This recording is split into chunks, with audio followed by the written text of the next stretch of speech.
Hello friends, मुझे जीतू आपको स्वागत करुचे जेबी संबलपुरिया यूट्यूब चैनल की। आज गोटे मोटिवेशनल स्टोरी कहबार के जाऊे जार ना होचे पथके जीवार सब रास्ता जलई दियो। मोर आशा कि आपण मानकु वीडियोटा भल लागबा। तो चलून वीडियोटा स्टार्ट करमा।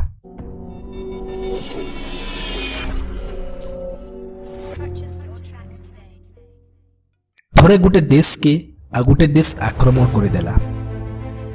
से देश रो सेना पाखे समया ने थे, बेसी सैनिक ने थे, बेसी हथियार ने थे। से देश रो सेनापति निजर सेना के डाकले आ कहले इहादे हमको युद्ध करवा के पड़वा। हेले आमर सेना संख्या बहुत कम अच्छी। आमर ठानो 10 गुना बड़ सेना, 10 गुना बेसी हथियार आमर शत्रु देश पाखे अच्छी। से सेनापति भावले, विचार कले और प्लान बनाले और सबु सैनिक मान को सबु हथियार के जहाज नु भरले और समुद्र रास्ता नु से जगह नु पहुंचले जेनु युद्ध हबार थिला। जेते बेले सबु सैनिक जहाज नु उतरले, सबु हथियार जहाज नु बाहर करा हला, सेते बेले सेनापति निजर सेना मान को कहले ई जहाज के जलई दियो। सैनिक माने बुझी नि पारले कि सेनापति काना कहउछन। हेले आदेश थिला सेथिर लगे से जहाज के जलई दिया गला। इतार पोरा सेनापति फिर थोड़े निजर सेना के कहले कि तमे माने देखुछो कि पजाड़ा जहाज जलुची।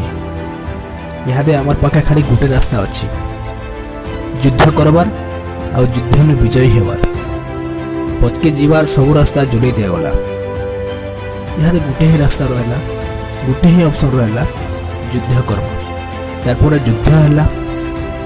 जेहेतु सैनिक मानकर पाखे गोटे ही रास्ता थिला, गोटे ही ऑप्शन थिला, जोरदार लड़ाई करले और निजर ठानु 10 गुना बेसी शक्तिशाली देश के हराले। ये छोटे कहानी हमको सिखाउचे कि पथके जीवार सब रास्ता जलई दियो। गोटे ही ऑप्शन रखो जेंटा कि जीत।